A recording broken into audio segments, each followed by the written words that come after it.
प्रिय संस्कृत मित्राणि नमः संस्कृताय। आपके संस्कृत स्टडी में आज हम उत्तर रामचरितम पर प्रकाश डालते हैं। या आज का संक्षिप्त परिचय में हम लोग देखेंगे परीक्षा के दृष्टिगत रखते हुए जो मेन इंपॉर्टेंट चीजें हैं जहाँ से प्रश्न बनते हैं पेपरों में, उस पर आज हम लोग चर्चा करते हैं। तो उत्तर रामचरितम जो हमारे सिलेबस में है, यूपीटीईटी के सिलेबस में है, जिसका तीसरा अंक हमको पढ़ना है। तो पढ़ना तो हमें तीसरा अंक ही है, लेकिन संक्षिप्त में पूरे उत्तर रामचरितम की जानकारी हमें अवश्य चाहिए कि हाँ, हमको जानकारी होनी चाहिए कैसे प्रश्न आते हैं, कैसे बताए जाते हैं और कहाँ कहाँ से प्रश्न आएंगे। तो आइए आज हम इस क्लास को शुरू करते हैं उसके संक्षिप्त परिचय पर, अर्थात उत्तर रामचरितम के। अगर आप इस चैनल पर नए हैं तो चैनल को सब्सक्राइब कीजिएगा। वीडियो अच्छी लगे तो वीडियो को लाइक कीजिएगा, लेकिन वीडियो पूरा देखिएगा तब समझ में आएगा, नहीं तो स्क्रॉल कर देंगे तो फिर कोई मतलब नहीं रहेगा।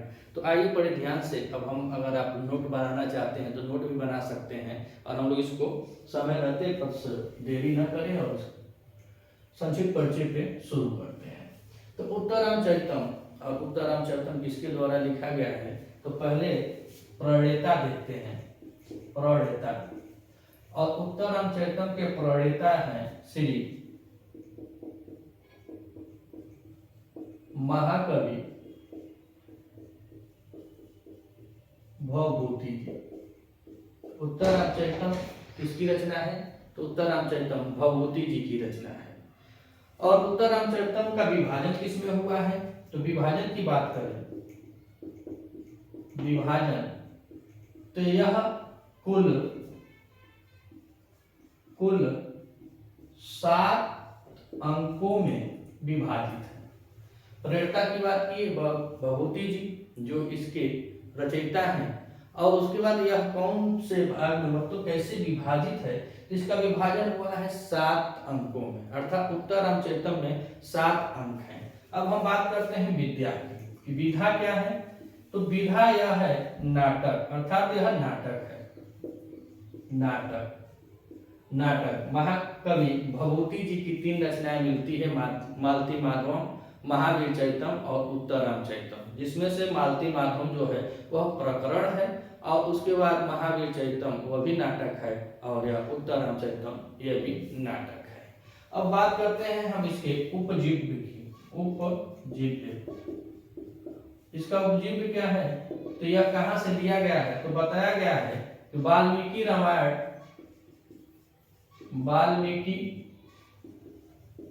रामायण के उत्तरकांड, अर्थात जब भगवान अयोध्या पे विजय प्राप्त करके चले आते हैं, उसके बाद राज सिंहासन के बाद की कहानी है। तो यह मिलता कहाँ है तो वाल्मीकि रामायण के उत्तरकांड, और उत्तरकांड में यह मिलता है 42वें से 97वें सर्ग। इसकी चर्चा कहाँ की गई है तो वाल्मीकि रामायण के उत्तरकांड में यह 42वें से 97वें सर्ग में इसकी चर्चा की गई है। और दूसरा बात करें तो दूसरे जगह यह आता है, इसको बताया जाता है कि पद्म पुराण। किसमें आता है पद्म पुराण। तो पद्म पुराण में जब आता है तो कहाँ आता है तो पद्म पुराण के यह पाताल खंड में आता है। कहाँ आता है पाताल खंड में। पद्म पुराण के पाताल खंड में भी इसकी व्याख्या मिलती है, और कितने मिलती है तो यह 1 से लेके 68 अध्याय तक इसका मिलता है वर्णन। कहाँ पद्म पुराण या पद्म पुराण के पाताल खंड में, और वाल्मीकि रामायण के उत्तरकांड में इसका मतलब मिलता है कि यहाँ पे 42 से लेकर 97वें सर्ग तक। अब बात करें हम इस नाटक के नायक की बात करें तो इसके नायक हैं श्री रामभद्र, अर्थात भगवान राम जो है वह इसके नायक हैं। और किस कोटि के हैं तो वह धीरोदात्त कोटि के हैं। धीरोदात्त कोटि के हैं। और भगवान रामचंद्र को बताया जाता है उनका वंश कौन था तो इक्ष्वाकु वंश था। इक्ष्वाकु वंश में उत्पन्न हुए भगवान रामचंद्र जी भवभूति के उत्तर रामचरितम के नायक हैं। अब हम बात करते हैं नायिका की। नायिका कौन है? तो इसकी नायिका है माता सीता। माता सीता, सीता जी इसकी नायिका है। और कैसी नायिका है? तो स्वकीय नायिका है। स्वकीय, जैसे नायक चार प्रकार के होते हैं, चार कोटि होती है, तो उसमें धीरोदात्त कोटि के नायक भगवान रामचंद्र जी हुए और उसकी नायिका माता सीता जी हैं और वह स्वकीय कोटि की नायिका है। अब हम इसमें बात करते हैं रस की। तो इसका प्रधान रस कौन है? तो प्रधान रस की बात करें तो इसमें करुण रस है। करुण रस प्रधान रस इसका कौन सा है? करुण रस है। और विदूषक की बात करें, विदूषक, तो विदूषक से यह रहित है। इस नाटक में विदूषक नहीं है। काहे नहीं है? कि करुण रस में पूरा पिरोया गया यह नाटक है। उत्तर रामचरितम भगवान के 12 वर्ष का इसमें पूरे कहानी का है। 12 वर्ष बाद जो लोग उस आते हैं तो उनके वियोग का है। तो करुण रस होने के कारण यह एक ही रस को छुए और उस रस को महान रसराज भी कहे, कौन? भगवती जी। और उसके बाद इसमें पूरे उत्तर रामचरितम में करुण रस में है और विदूषक का अभाव है, अर्थात इसमें विदूषक नहीं है। विदूषक नहीं है। अब हम बात करते हैं इसमें पात्र कितने हैं। तो उत्तर रामचरितम में पात्र, तो कुल पात्र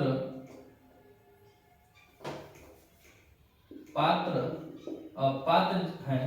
तो कुल पात्र की बात किया जाए तो कुल पात्र इसमें 30 पात्र हैं।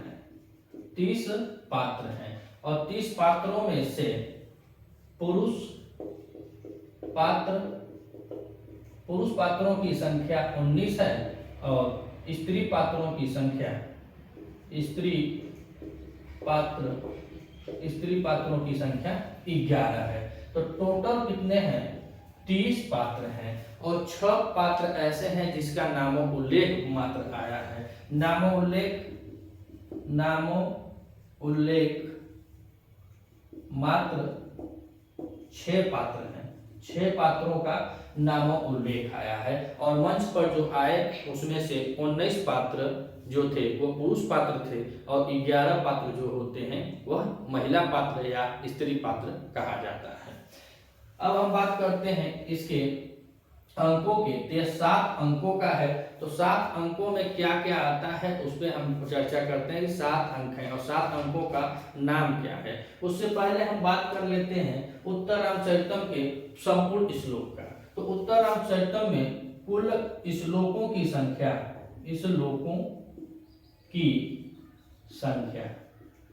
तो उत्तर रामचरितम में अगर श्लोक देखा जाए तो पूरे उत्तर रामचरितम में कुल श्लोक कितने हैं? तो 256 श्लोक हैं। उत्तर रामचरितम में कुल श्लोक कितने हैं? 256 श्लोक हैं और 256 श्लोक हैं और सबसे ज्यादा मतलब कुल श्लोकों की संख्या 256 और कुल कितने छंदों का प्रयोग किया गया उत्तर रामचरितम में? तो कुल 19 छंदों का प्रयोग किया। कुल छंद 19 छंदों का प्रयोग किया गया है। कुल छंद 19 है और 19 छंदों का प्रयोग किया गया है, जिसमें सर्वाधिक जो छंद का प्रयोग किया गया है जिसका, तो पहले बता दें कि छंदों में सबसे ज्यादा किस छंद का प्रयोग किया हुआ है? तो अनुष्टुप छंद। अनुष्टुप छंद का यहाँ पे सर्वाधिक प्रयोग किया गया है और कितनी बार किया गया है? तो यह 84 बार किया गया है। 84 बार अनुष्टुप छंद का प्रयोग किया गया था उत्तर रामचरितम में। इसका प्रयोग देखकर यह आप अनुमान लगा सकते हैं कि भगवती जी की जो प्रिय छंद थी वह अनुष्टुप छंद थी, लेकिन क्षेमेंद्र कवि ने इनको शिखरणी भी प्रिय छंद माना है कि इनका छंद शिखरणी भी थी। उसके बाद आती है दूसरे नंबर पे शिखरणी। और शिखरणी छंद का उत्तर रामचरितम में लगभग 30 बार प्रयोग किया गया है। 30 बार। अनुष्टुप छंद का 84 बार जो अधिकतम प्रयोग है। उसके बाद शिखरणी छंद है। शिखरणी छंद के बाद वसंत तिलका आता है तीसरे नंबर पर। वसंत तिलका, और वसंत तिलका का कितना बार प्रयोग किया गया है? तो वसंत तिलका का कुल प्रयोग 26 बार किया गया है। 26 बार। और चौथे नंबर पे आता है कौन सी छंद? तो चौथे नंबर पर आती है शार्दूल विक्रीडित। शार्दूल विक्रीडित। और शार्दूल विक्रीडित का प्रयोग 25 बार किया गया है। शार्दूल विक्रीडित का प्रयोग 25 बार किया। अब हम बात करते हैं इसमें कुल अलंकार। कुल अलंकार तो उत्तर रामचरितम में कुल अलंकार कितने हैं? तो इसमें कुल अलंकार 38 अलंकारों का प्रयोग किया गया है। 38 अलंकार, 38 अलंकारों का प्रयोग उत्तर रामचरितम में। उसके बाद इसकी देखते हैं प्रमुख नदियां। प्रमुख नदियां जिसका उत्तर रामचरितम में वर्णन किया गया है। तो प्रमुख नदियां इसमें कितनी हैं? तो इसमें मुख्यतः 4 प्रमुख नदियां हैं जिनका वर्णन आया है। पहला कौन सा है? तमसा। तमसा। दूसरी नदी मुरला। तमसा, मुरला। तीसरी नदी गोदावरी। पहली नदी थी तमसा, दूसरी मुरला, तीसरी गोदावरी और चौथी नदी आती है कौन सी? तो सरस्वती। सरस्वती। इसमें 4 नदियों का वर्णन किया गया है। तो पहली नदी थी तमसा, दूसरी नदी थी मुरला और तीसरी है गोदावरी और चौथी है सरस्वती। 4 नदियों का है। अब हम बात करते हैं उत्तर रामचरितम में प्रत्यय कौन है। तो उत्तर रामचरितम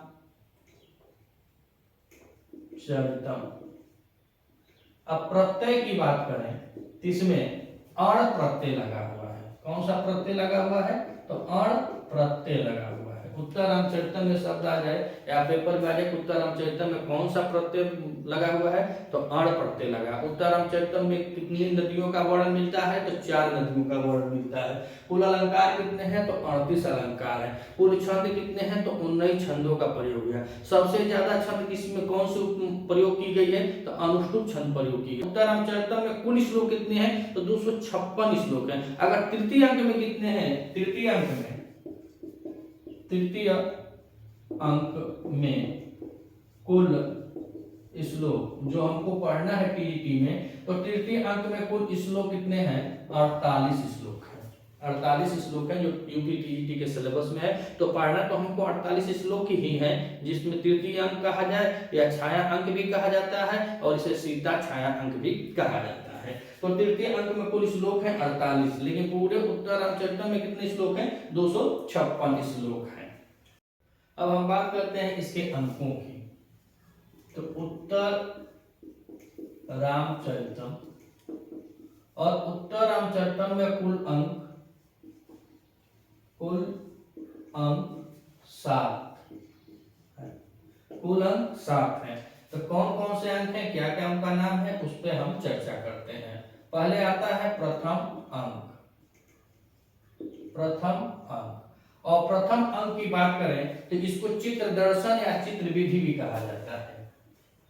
चित्र दर्शन या चित्र विधि।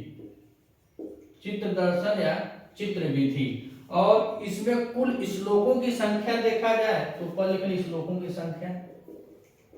श्लोकों की संख्या तो पहले अंक में उत्तर रामचरितम के पहले अंक को कहा जाता है चित्र दर्शन या चित्र विधि। और इसमें कुल श्लोक जितने हैं तो वह कुल श्लोक 51 श्लोक है।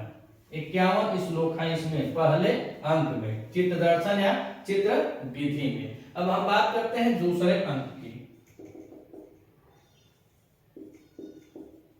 दूसरा अंक और जो दूसरा अंक है तो दूसरे अंक को कहते हैं पंचवटी प्रवेश। पंचवटी प्रवेश इसका नाम है दूसरे अंक का पंचवटी प्रवेश। और पंचवटी प्रवेश को हम देखें तो इसमें जो घटना है वह 12 वर्षों के बाद वाली घटना है। कितने वर्षों के? तो 12 वर्षों के बाद, 12 वर्षों के बाद वाली घटना है पंचवटी प्रवेश उत्तर रामचरितम के दूसरे अंक में। और इसमें श्लोकों की संख्या कुल देखी जाए, इसमें श्लोकों की कुल संख्या है 30 श्लोक हैं। दूसरे अंक में 30 श्लोक हैं और दूसरे अंक को कहा जाता है पंचवटी प्रवेश। अब हम बात करते हैं तीसरे अंक की। तो तीसरा अंक है, तीसरा अंक और तीसरा अंक को कहा जाता है छाया अंक। छाया अंक या फिर सीता, छाया सीता, छायायन या छाया सीता। इसमें छाया रूपी रहती हैं माता सीता जी, और जो भगवान बार बार मूर्छित होते हैं, इसमें मोहे मोहे श्लोक है। तो जैसे जैसे वह मूर्छित होते हैं तो छाया रूपी जो माता सीता जी होती है, उनके स्पर्श से उनका मूर्छित होना खत्म हो जाता है। जैसे यह मूर्छित होकर गिरते हैं, वैसे वो आकर के स्पर्श करते हैं तो उनकी मूर्छा छूट जाती है। और इसी को हम लोगों को पढ़ना है, किसके लिए?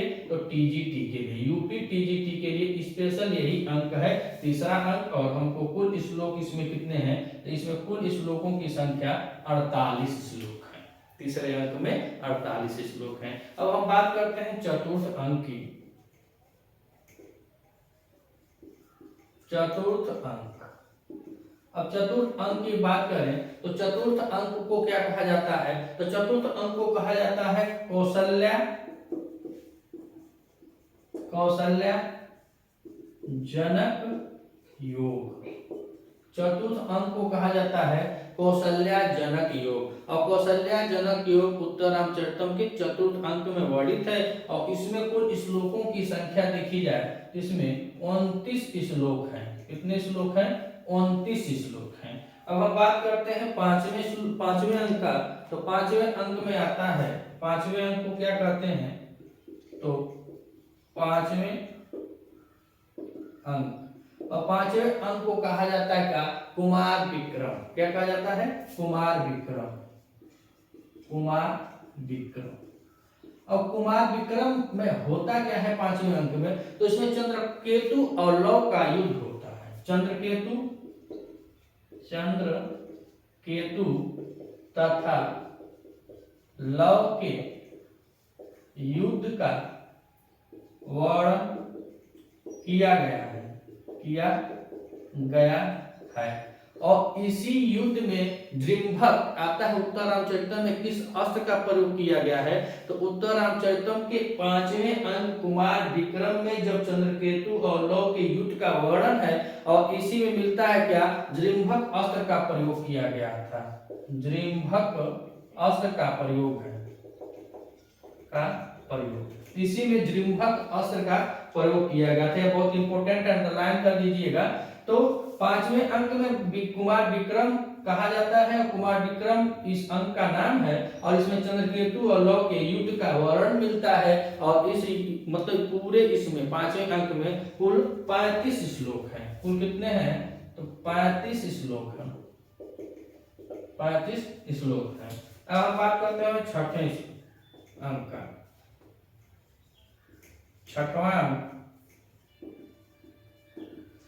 और छठे अंक को कहा जाता है क्या? तो छठा अंक जब हम बात करें तो इसमें युद्ध का वर्णन आया है, लेकिन इसको कहा जाता है कुमार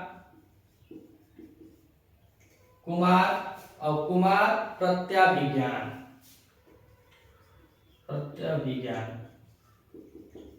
कुमार प्रत्याभिज्ञान, और कुमार प्रतिविज्ञान में युद्ध का वर्णन है। और युद्ध का वर्णन होने के साथ इसमें कुल श्लोक कितने हैं? इसमें कुल 42 श्लोक हैं। इसमें कुल 42 श्लोक हैं। श्लोकों की संख्या देखी जाए तो 42 श्लोक हैं। अब आता है सातवां अंक,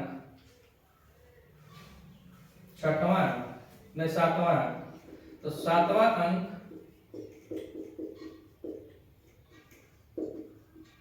और सातवें अंक की बात करें, इसको कहा जाता है गर्भांक। गर्भांक या सम्मेलन, इसको गर्भांक या सम्मेलन कहा जाता है। यही पे बताया जाता है कि राम, लक्ष्मण, लव, कुश इत्यादि जो लोग थे, वह 12 वर्ष के बाद उनका पूर्व मिलन होता है। और इसमें श्लोकों की संख्या देखें तो यह तो हमारा 46 श्लोक, इसमें 42 श्लोक था छठवें में। सातवें में हम देखें तो सातवें में हमारा कुल श्लोक है 21 श्लोक है, 21 श्लोक। सातवें अंक में श्लोकों की संख्या कितनी है? तो 21 श्लोक हैं सातवें अंक में। अब हम बात करते हैं इनकी रीति की। उत्तर रामचरितम में रीति कौन सी है? तो रीति की बात करें तो इनकी रचना महावीर चरितम है, उसमें इनकी गौड़ी रीति है। मालवी का इनका मालती माधव में गौड़ी रीति है। लेकिन यहाँ पर अगर उत्तर रामचरितम में भभूति जी की रीति की बात करें तो इसमें उनकी दो रीतियां हैं। पहली रीति है वैदर्भी, वैदर्भी रीति भी है और गौड़ी रीति भी है। गौड़ी रीति, गौड़ी रीत और वैदर्भी रीत दोनों रीतियां इसमें पाई जाती हैं उत्तरामचरितम में। और इसको कहा जाता है क्या, जब दोनों रीतियां मिलती हैं तो इसी को कहा जाता है मणि कांचन संयोग। मणि कांचन संयोग कहा जाता है कि मणि कांचन संयोग किस नाटक में मिला है, किस रीति में है, तो मणि कांचन संयोग यही दोनों है, वैदर्भी और गौड़ी रीति। तो गौड़ी रीति और वैदर्भी रीति जब मिलती है उत्तरामचरितम में भभूति जी के द्वारा तो इसी को मणि कांचन संयोग भी कहा जाता है। अब यह इसका प्रयोग कहाँ किए हैं, तो वैदर्भी रीति का प्रयोग करुड़ रस को, करुड़ रस, जो करुड़ रस को बहुत बढ़ावा देने के लिए या उसको अति उत्तम निखार लाने के लिए करुड़ रस में इन्होंने वैदर्भी रीति का प्रयोग किया है। तथा सामान्य वर्णन में, सामान्य वर्णन जहाँ किए हैं वहां पे वैदर्भी रीति का प्रयोग किए हैं। लेकिन गौड़ी रीति का प्रयोग, तो गौड़ी रीति का प्रयोग किस लिए किए हैं, यह वीर रस में होती है। गौड़ी रीति का प्रयोग वीर रस में है। और कहाँ कहाँ किए हैं, तो भयावह वर्णन में, भयावह वर्णन जहाँ जहाँ किया गया है वहाँ वहाँ पर इन्होंने इसका प्रयोग किया है गौड़ी रीति का। और जहाँ करुड़ रस दिखाना है या सामान्य वर्णन करना है वहाँ पर इन्होंने वैदर्भी रीति का क्या प्रयोग किया है। अब इसको हम देखें तो अब इसमें गुण की बात करें तो वैदर्भी अगर रीति है तो वैदर्भी रीति के तहत यहाँ पर हो जाएगा, कौन सा गुण हो जाएगा, तो प्रसाद गुण हो जाएगा। प्रसाद और माधुर्य गुण हो जाएगा, प्रसाद और माधुर्य गुण। वैदर्भी रीति का प्रसाद और माधुर्य गुण होगा। अगर गौड़ी रीति की बात करें तो गौड़ी रीति में ओज गुण होता है, ओज गुण मिलता है। अब हम आगे बात करते हैं ओज गुण, उसके बाद फिर से इनके कथानक इनका क्या था, तो कथानक की हम देखें। कथानक, कथानक तो उत्तरामचरितम का कथानक यह है कि यह राम और सीता जी के बारे में बता रहे हैं कि पूरे उत्तरामचरितम में राम के राज्याभिषेक के बाद, राम के राज्याभिषेक, राम के राज्याभिषेक के बाद कितने वर्ष के बाद यह कहानी है, तो 12 वर्षों के बाद है। तो राम और राम के राज्याभिषेक के बाद सीता लव एवं कुश का पुनर्मिलन है, पुनर्मिलन है। और इनका मिलन कहाँ होता है, सभी लोगों का, इनका सभी लोगों का मिलन सप्तम अंक में है, इसीलिए इसके 7वें अंक को सम्मेलन अंक या गर्भांक भी कहा गया है।